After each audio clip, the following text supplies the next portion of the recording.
네, 오늘 제목은 하나님의 이름을 아는 삶, 하나님의 이름을 아는 삶이라는 제목으로 말씀을 같이 생각해 보도록 하겠습니다. 여러분 혹시 이런 이름을 아시는지 한번 들어보십시오. 박지민, 김태형, 전정국.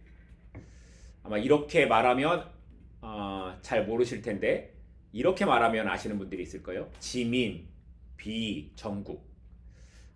요즘 전 세계적으로 난리가 난 BTS 멤버들의 진짜 이름이 박지민, 김태형, 전정국 이런 겁니다. 여러분 모르셨죠? 저도 요번에 공부하면서 알았습니다. 저는 이들의 이름을 이렇게 알고 있습니다. 그런데 제가 이 이름을 안다고 해서 이들에 대해서 정말 알고 있다고 말할 수 있을까요? 아니죠. 이름을 들었다고 해서 그 사람을 안다고 할 수 없습니다. 그가 어떤 삶을 살아왔는지, 그 사람의 성품이 어떤지 알 수 없습니다. 그러니까 우리가 어떤 사람의 이름을 안다는 것과 그 사람을 안다라는 건 전혀 다른 별개의 문제라는 겁니다. 근데 신앙도 마찬가지입니다. 우리는 하나님의 이름에 대해서 알고 있습니다. 수없이 들었고 예배 때마다 그 이름을 부르고 그 이름으로 기도도 합니다. 그런데 우리가 하나님의 이름을 부른다고 해서 정말 하나님을 안다고 말할 수 있을까요? 하나님이 어떤 분이신지, 어떻게 우리의 삶에 일하시는지 안다고 말하실 수 있으십니까? 어쩌면 우리를 포함한 수많은 그리스도인들이 하나님의 이름은 너무 익숙하게 알고 있지만 정작 하나님이 어떤 분이신지는 깊이 알지 못한 채 신앙생활을 하고 있는 게 아닌가 하는 생각을 해보게 됩니다. 그래서 수많은 사람들이 신앙을 말하면서도 그 삶은 성경과는 동떨어진 그런 삶을 살아가고 있음을 우리는 보고 있는 겁니다. 그래서 오늘은 본문을 통해 하나님의 이름을 안다는 것이 어떤 것인가에 대해 오늘 우리가 깊이 있게 한번 생각해보는 시간을 가지려고 합니다. 지난주에 우리는 모세가 하나님을 만나는 장면에 대해서 살펴봤습니다. 모세가 하나님을 만난 날은 다른 날들과 다르지 않은 광야에서 양을 치던 평범한 하루였습니다. 왕궁에 살던 모세가 미디안 광야에서 40년 동안 장인의 양을 치게 되죠. 그러던 어느 날 특별할 것 없는 그렇게 사람들의 기억에서 잊혀졌던 그 모세에게 하나님이 찾아오셨습니다. 그리고 모세의 이름을 부르셨는데 이 이름을 부르셨다, 반복해서 부르셨다라는 게 무슨 의미라고 그랬습니까? 하나님께서 그를 잊지 않으셨다라는 뜻이었습니다. 그렇게 모세를 부르신 하나님께서 모세에게 가장 처음 하신 말씀이 있었습니다. 뭐죠? 내 발에서 신을 벗으라 라는 거였습니다. 이 말은 지금까지 자기 힘으로 자기 방식으로 살아왔던 그 모든 것들을 내려놓고 하나님 앞에 엎드리라는 말씀이었습니다. 지금 모세가 있는 곳은 호렙, 황폐한 땅이었지만 하나님께서 임재하실 때 그곳은 거룩한 땅이 되었다라는 말씀이었습니다. 이처럼 우리의 인생이 특별하지 않아도 호렙처럼 황폐한 곳이라고 해도 그곳에 하나님께서 함께 하시면 어떤 삶이 된다? 거룩한 삶이 된다라는 걸 이야기하는 거였습니다. 모세의 삶이 그랬습니다. 모세는 희망도 없이 그저 하루를 살아가는 삶이었습니다. 그런 그에게 뭔가 대단할 것, 기대할 것이 없던 그에게 하나님께서 찾아오신 겁니다. 그리고 이렇게 말씀하십니다. 이제 내가 내려가서 내 백성을 구원해내겠다. 구원은 하나님께서 내려오시는 일입니다. 하나님께서 하시는 일이라는 겁니다. 그래서 구원은 전적인 하나님의 은혜라는 겁니다. 그런데 여기에서 하나님이 이어서 하시는 말씀이 나오죠. 뭐였습니까? 이 일에 누구를 쓰신다? 모세를 보내시겠다라는 거였습니다. 모세가 대단해서도 아니었습니다. 모세가 쓰임 받을 만한 준비가 되어서도 아니었습니다. 하나님께서 모세를 보내시는 것은 전적인 하나님의 의지였습니다. 그래서 하나님의 일을 한다라는 건 내 힘이 아니라 하나님께서 내려오셔서 나에게 능력을 주시고 감당케 하시는 것이다 라는 것이 지난주에 우리가 살펴본 말씀이었습니다. 그리고 이어지는 오늘 본문은 그렇게 하나님의 말씀을 들은 모세의 반응이 어떻게 나타나고 있는지를 이렇게 말씀합니다. 오늘 본문 11절입니다. 모세가 하나님께 아뢰되 내가 누구이기에 바로에게 가며 이스라엘 자손을 애굽에서 인도하여 내리이까? 여러분이 만약에 모세의 입장에 있었다면 하나님께서 여러분을 이렇게 모세처럼 부르셨다면 여러분은 어떻게 대답할 것 같으십니까? 하나님 그럼 당연히 가야죠. 하나님 말씀하시면 당연히 가야죠. 이렇게 말씀하셨을 것 같으십니까? 그런데 하나님의 말씀 앞에서 이 모세가 한 대답은 내가 누구이기에 라는 거였습니다. 이 반응은 얼핏 보면 겸손한 말처럼 들려지기도 합니다. 하지만 그 이면을 보게 되면 이 반응은 지난 광야의 40년 동안 실패자로 살아오면서 이 낮아져서 낮아질 대로 낮아진 이 모세의 고백이라는 겁니다. 낮아진 자존감의 모습. 젊은 날의 모세는 스스로 자신이 뭔가 되었다라고 생각을 했습니다. 자신의 힘으로 형제들을 도울 수 있을 것이라 믿었고 자신의 힘으로 바꿀 수 있을 것이라 생각했습니다. 하지만 그 결과는 도망자가 되는 것뿐이었고 40년의 시간이 지난 지금 모세가 하는 이야기는 나는 아무것도 못합니다 라는 생각뿐이라는 겁니다. 그래서 내가 뭐가 돼서 이런 일을 할 수 있겠냐라고 하나님께 되물었던 겁니다. 그런데 이게 모세만의 반응일까요? 우리도 하나님의 말씀 앞에서 이런 반응을 보일 때가 있습니다. 말씀에 대해 어떤 생각이 들거나 순종에 대한 요구가 있을 때에 우리가 가장 먼저 드는 생각은 이런 겁니다. 제가 어떻게 해요? 하나님, 내가 어떻게 하겠습니까? 라는 겁니다. 하나님, 나는 부족하고요. 하나님, 나는 능력도 없고요. 하나님, 내가 하면 실패할 것 같은데요. 하나님, 차라리 다른 사람이 하는 게 더 낫지 않을까요? 라는 이런 생각을 하는 겁니다. 우리의 모습이 부족하죠. 부족합니다. 한계가 있어서 잘 하지도 못합니다. 그런데 그보다 더 큰 문제는 뭐냐면 나의 부족함만 바라보다가 하나님이 누구신지를 잊어버린다는 사실입니다. 하나님께서 모세를 보내실 때 모세에게 너 가라 라고만 하셨습니까? 아닙니다. 먼저 하신 말씀이 뭐였습니까? 내가 내려가서 내 백성을 건지겠다라는 말씀이었습니다. 하나님께서 하시겠다라는 약속이 먼저 있었다라는 거예요. 그런데 우리는 그 하나님을 바라보지 않고 자꾸만 나의 약함에만 시선을 두고 있다라는 겁니다. 그래서 하나님께서 이런 모세에게 이렇게 말씀하십니다. 오늘 본문 12절입니다. 하나님이 이르시되 내가 반드시 너와 함께 있으리라. 내가 그 백성을 애굽에서 인도하여 낸 후에 너희가 이 산에서 하나님을 섬기리니 이것이 내가 너를 보낸 증거니라. 하나님께서는 모세의 이 말에 대하여서 아니야 모세야, 너는 왕궁에서 교육도 받았고 이런 능력도 있으니까 또 이런 열심도 옛날에 너에게 있었으니까 잘할 수 있을 거야 라고 하나님이 설득하지 않으십니다. 대신에 뭐라고 말씀하십니까? 내가 반드시 너와 함께 하겠다 라고 말씀하십니다. 무슨 말일까요? 모세가 이 일을 할 수 있는 근거는 모세가 누구인가에 있지 않고 하나님께서 함께 하시는 가에 있다라는 이야기입니다. 모세가 대단해서가 아니라 하나님께서 반드시 함께 하시겠다라는 이 약속 때문에 네가 이 일을 할 수 있다라고 말씀하시는 거예요. 이것 말고는 모세가 할 수 있는 이유가 아무것도 없다라는 겁니다. 우리는 가끔 이런 설교를 들을 때가 있습니다. 하나님께 쓰임받기 위해서는 우리가 준비된 삶을 살아야 된다는 거예요. 물론 우리의 삶이 하나님 앞에서 준비되고 다듬어져야 가는 건 분명히 맞습니다. 성도가 아무렇게나 살면 안 되잖아요. 하지만 문제는 이 말은 자칫 잘못하면 내가 충분히 준비되어야만 하나님께서 나를 쓰실 수 있다라는 것처럼 들릴 수 있다라는 말이에요. 그런데 만약에 내가 믿음이 좋고 내가 어느 정도의 능력을 갖추고 있고 그래서 하나님께서 쓰신다면 그건 하나님의 부르심이 아니라 나의 준비됨이 그 근거가 된다라는 이야기가 되는 겁니다. 그런데 오늘 본문의 모세를 보면 하나님은 그렇게 부르지 않으셨습니다. 아니, 모세뿐만 아니라 성경에 나오는 모든 사람들을 하나님은 그렇게 부르지 않으셨습니다. 아브라함도 그랬고 기드온도 그랬고 예레미야도 그랬습니다. 우리가 잘 아는 엘리사 같은 경우에는 소를 가지고 밭을 갈던 중에 오라고 하니까 그냥 부름을 받아 선지자가 되었을 뿐입니다. 그래서 우리가 하나님의 일을 한다라는 건 내가 누구인지를 증명하는 자리가 아니라 하나님께서 어떤 일을 하시는지를 드러내는 사람이 되어야 된다라는 겁니다. 내가 얼마나 능력 있는 사람인지를 보여주는 사람이 아니라 부족한 나를 통해서도 일하시는 그 하나님의 은혜를 경험하고 그걸 증언하는 사람이 하나님의 일을 하는 사람이라는 겁니다. 이 시선이 달라지면, 이 시선이 틀어지면 그 자리는 은혜의 자리가 아니라 자기를 자랑하는 자리가 되고, 또 반대로는 하나님께 불만을 가지는 자리가 될 수밖에 없다는 겁니다.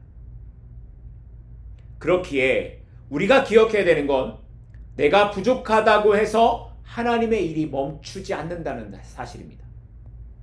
내가 연약하다고 해서 하나님의 계획이 실패하지도 않는다는 사실입니다. 왜냐하면 하나님의 일은 나의 능력에 따라서가 아니라 하나님의 함께 하심에 달려있기 때문입니다. 그리고 우리는 그 전능하신 하나님이 나와 함께 하시기 때문에 그 일을 감당할 수 있는 것입니다. 바라기는 우리의 시선이 나의 연약함에만 머물지 않고 나와 함께 하시는 그 하나님의 전능하심에 머물게 되기를 소망합니다.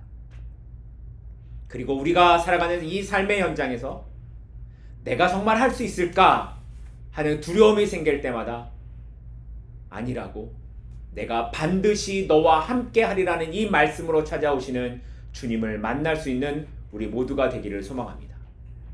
오늘도 주님께서 우리를 통해 일하고 계시며 우리의 삶에 그 전능하신 하나님으로 함께 하실 것이기 때문입니다. 그런데 이렇게 하나님께서 모세와 함께 하실 것이다라는 이 약속을 하셨음에도 모세는 여전히 두려움에 잡혀있는 그 모습을 우리가 보게 됩니다. 본문 13절입니다. 모세가 하나님께 아뢰되 내가 이스라엘 자손에게 가서 이르기를 너희의 조상의 하나님이 나를 너희에게 보내셨다 하면 그들이 내게 묻기를 그의 이름이 무엇이냐 하리니 내가 무엇이라고 그들에게 말하리이까? 모세의 이 질문은 단순히 하나님의 이름을 몰라서 묻는 질문이 아니었습니다. 모세가 이 질문을 한 이유가 뭘까요? 모세가 정말 두려워했던 건 사람들이 나를 믿어줄까 하는 데 있었습니다. 내가 하나님의 이름으로 말한다고 해서 사람들이 내 말을 믿을까? 아니, 하나님이 누구냐고, 그는 어떤 신이냐고 물으면 뭐라고 대답할지 두려웠던 겁니다. 왜냐하면 애굽 사람들은 하나님이 누군지 알지 못했고 그들은 수많은 신들을 믿고 있었기 때문에 하나님이 나를 보내셨다라고 하면 그가 누구냐고 물어볼 것이 분명했기 때문이었습니다. 그리고 실제로 출애굽기 5장, 이제 나중에 보게 될 텐데요. 출애굽기 5장에 가면 바로가 이렇게 모세에게 묻습니다. 여호와가 누구이기에 내가 이스라엘을 보내겠느냐? 그러니까 모세는 애굽에 가서 하나님이 누구이신지를 이야기할 수 있는 분명한 대답이 필요했던 겁니다.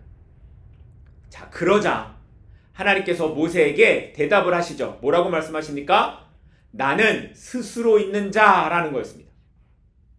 하나님이 누구십니까? 그러니까 하나님이 뭐라고 하셨다고요? 나는 스스로 있는 자라는 겁니다.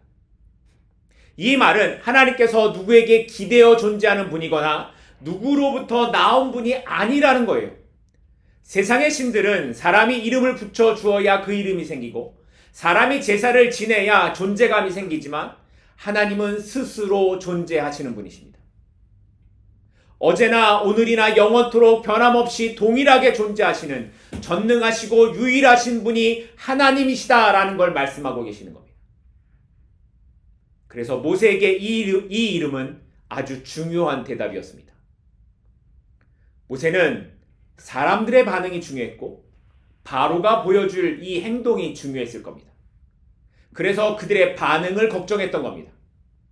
그런데 하나님께서 모세에게 너를 부르고 보낸 이는 스스로 있는 유일한 하나님이다 라는 걸 말씀하신 겁니다. 이게 무슨 말이냐면 스스로 존재하시는 하나님은 사람들의 반응에 흔들리지 않으신다라는 겁니다. 사람들이 인정하면 하나님이 되는 게 아니라 사람들이 인정하지 않으면 하나님이 아닌 게 되는 것이 아니라 하나님은 스스로 계신 분이다라는 걸 말씀하고 있는 겁니다. 사람들이 만든 신은 사람들의 평가에 따라 흔들리겠지만 하나님은 세상의 창조 이전부터 스스로 존재하셨기에 사람들의 인정이나 평가에 흔들리지 않는다라는 걸 말씀하고 있는 겁니다. 이것이 모세가 붙들어야 하는 대답이었습니다. 모세가 애굽에 가서 바로 앞에 설 때에 이스라엘 백성들 앞에 서게 될 때에 그가 붙잡아야 하는 건 사람들의 반응이 아니라 나를 보내신 분이 누구이신가 하는 것이었습니다. 나를 보내신 분이 스스로 계신 하나님이시라면 그 말씀도 스스로 서 있는 말씀이라는 겁니다. 하나님의 약속도 그 전능하심 위에 세워진 하나님의 약속이라는 겁니다. 그래서 이어지는 15절 말씀을 보면 하나님은 어떤 하나님이라고 말씀하고 있습니까?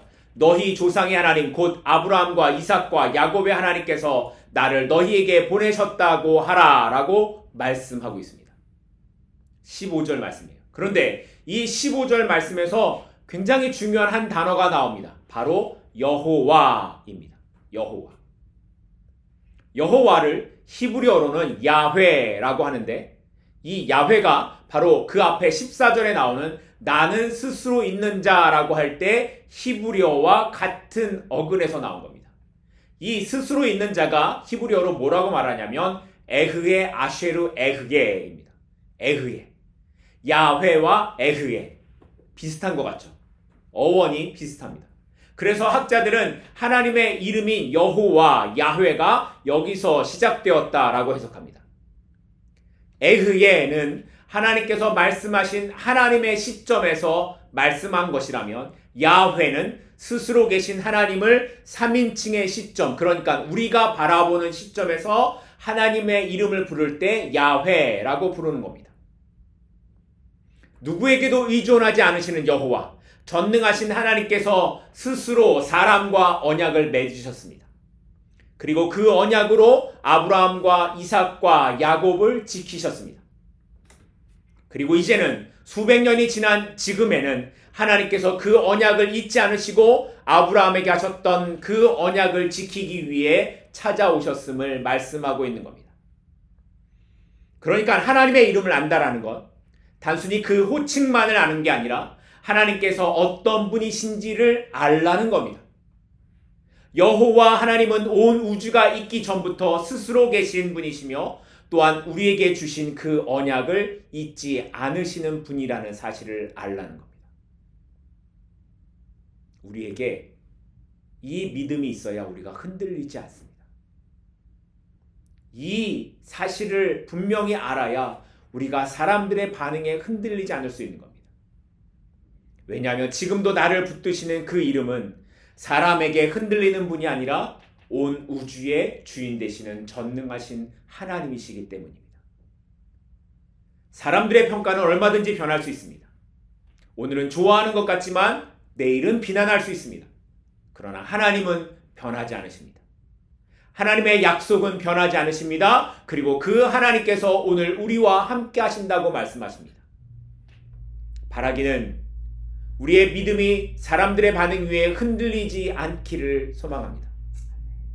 사람들이 나를 알아주지 않아도, 사람들이 나를 오해하고 믿어주지 않아도 거기에 흔들리는 신앙이 아니라 태초부터 계신 스스로 계신 하나님, 그 전능하신 하나님께서 나를 부르셨고 나의 삶을 책임진다는 이 사실을 믿고 하나님 안에서 세워져가는 우리 모두가 될 수 있기를 축복하고 소망합니다. 이제 마지막으로 이렇게 하나님께서 스스로 있는 자 여호와라고 말씀하신 후에 모세에게 앞으로 어떤 일을 하게 하실지를 설명하기 시작하셨습니다. 오늘 본문 18절입니다. 그들이 내 말을 들으니 너는 그들의 장로들과 함께 애굽 왕에게 이르기를 히브리 사람의 하나님 여호와께서 우리에게 임하셨은즉 우리가 우리 하나님 여호와께 제사를 드리려 하오니 사흘길쯤 광야로 가도록 허락하소서 하라. 하나님께서 모세에게 먼저 이스라엘 장로들을 모으고 그들에게 이렇게 말하라고 말씀하셨습니다.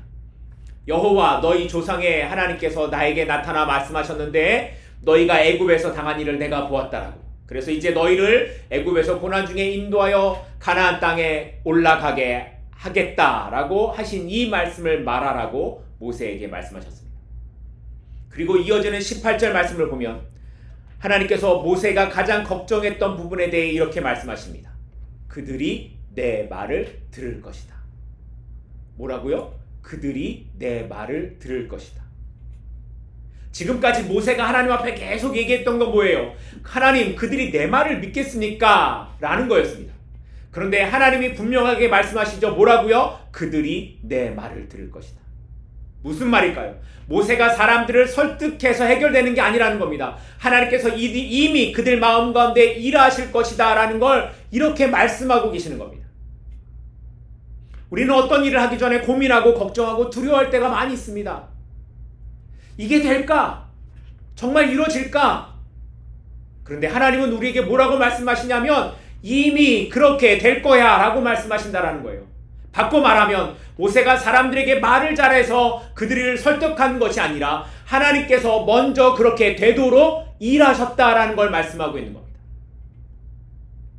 우리의 삶도 마찬가지입니다. 하나님께서 하시면 그 일의 모든 상황은 하나님께서 이미 준비하신다라는 것을 믿으시기 바랍니다. 우리는 이제 시작하는 거야 라고 보고 있지만 하나님께서는 이미 모든 것을 준비하고 계신다는 것입니다. 그래서 우리는 믿음으로 순종하고 그냥 시작하고 가면 되는 겁니다. 그때에 우리가 뭘 본다고요? 하나님의 일하심을 보게 된다는 겁니다. 자, 그런데 이렇게 18절 말씀을 우리가 쭉 보다 보면 하나님이 하신다면서요? 그러면 어떻게 되어야 돼요? 하나님이 바로 앞에서 일어난 일들도 잘 해결되도록 하셔야 되죠. 그런데 18절 말씀을 보면 여러분 좀 이상한 부분이 있습니다. 바로에게 뭘 이야기하라고 하십니까?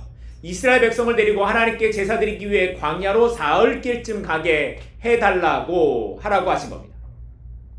그런데 우리가 알고 있는 것처럼 하나님의 계획은 이스라엘 백성이 사흘 동안 광야에 잠깐 나갔다가 다시 애굽에 돌아오는 게 아니죠. 17절에 있는 말씀처럼 가나안 땅으로 가는 게 진짜 목적입니다.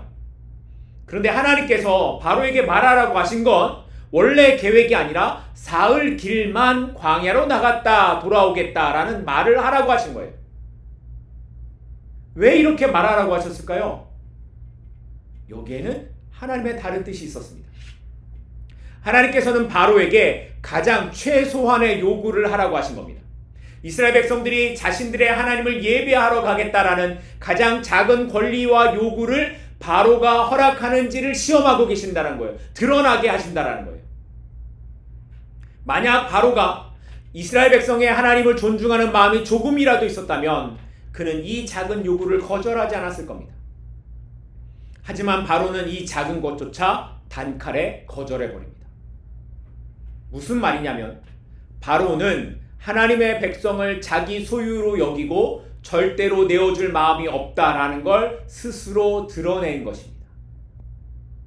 그러니까 이 사흘길의 제안은 바로의 완악함이 어느 정도인지를 스스로 드러내는 시험이 되었던 겁니다.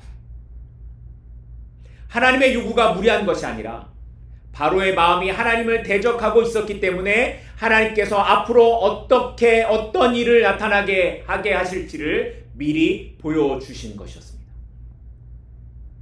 그런데 이처럼 하나님께서 우리의 삶을 이끌어 가실 때 때로는 단번에 일을 해결하지 않으시고 여러 단계를 거치실 때가 있으십니다. 그리고 우리는 그런 상황에서 왜 이렇게 일들이 잘 되지 않을까 이해를 하지 못할 때가 많이 있습니다. 그냥 처음부터 가나안으로 가면 되는데 왜 바로에게 이런저런 일들을 하게 하시는지 답답한 겁니다. 그런데 하나님께서는 그 과정들을 통해 감추어진 인간의 모습들이 드러나게 하시는 겁니다.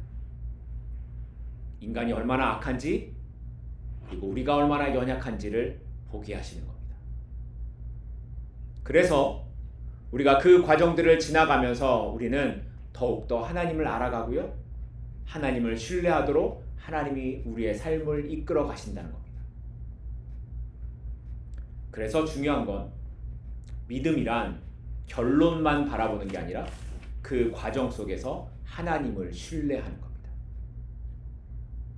지금은 보이지 않지만 현실의 상황은 여전히 바로 아래에 있는 것처럼 보이지만 그럼에도 하나님의 하실 일을 믿고 그 길을 가는 것.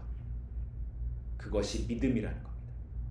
그리고 하나님은 오늘 우리에게 그것을 보고 계십니다. 그래서 이어지는 19절에서 이렇게 말씀하셨던 겁니다. 오늘 본문 19절입니다. 내가 아노니 강한 손으로 치기 전에는 애굽 왕이 너희가 가도록 허락하지 않을 것이다. 하나님께서는 바로가 모세의 요구를 거절할 것이라는 걸 이미 알고 계셨습니다. 바로가 그 사흘 길조차 허락하지 않을 정도로 완고하다라는 걸 이미 아셨습니다. 그래서 뭐라고 하시냐면 내가 강한 손으로 치기 전에는 허락하지 않을 것이다 라고 말씀하신 겁니다. 그런데 우리가 성도의 삶을 살아가는 데 있어서 가장 어려운 부분이 바로 여기에 있습니다.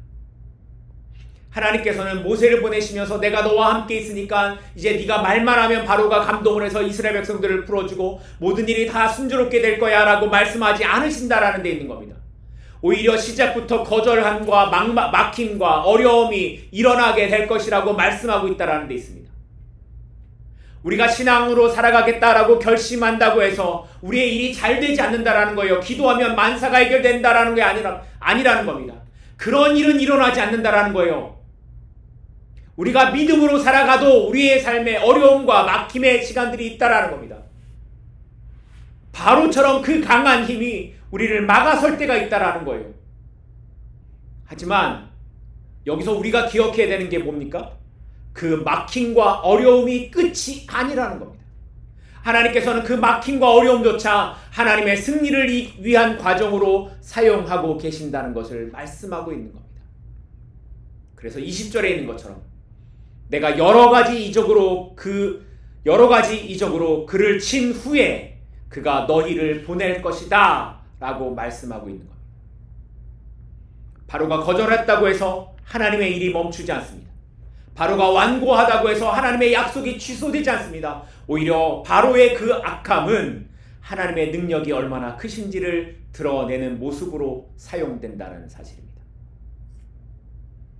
우리는 막히는 순간을 만나면 이게 끝이라고 생각을 합니다. 사람에게 거절당하는 일을 만나게 되면 하나님이 왜 나에게 이렇게 하시냐고 항변을 하기도 합니다. 어려움을 만나면 정말 하나님께서 나와 함께 하시는 게 맞나 하고 흔들리기도 합니다. 그런데 오늘 말씀은 하나님께서 이미 아신다는 겁니다. 막힘이 있고 어려움이 있고 거절이 있다는 걸 하나님께서 이미 아신다는 겁니다. 그리고 그 어려움의 끝에서 하나님께서 여호와 하나님 되심을 보여주실 것이라고 말씀하고 있습니다. 그러니 그 모든 걸 아시는 하나님께로 나아가십시다. 내 앞에 있는 현실이 내 생각처럼 쉽게 열리지 않아도 그 시간까지도 사용하시는 하나님의 신실하심을 바라보기를 소망합니다. 그때 바로의 완악함보다 훨씬 크신 하나님께서 우리를 하나님의 강한 손으로 하나님의 약속의 땅으로 이끌어 가실 것입니다. 오늘도 이 하나님의 일하심이 우리를 지켜주실 것입니다. 오늘도 스스로 계신 전능하신 여호와 하나님이 우리를 붙잡아 주실 것입니다. 기도하겠습니다.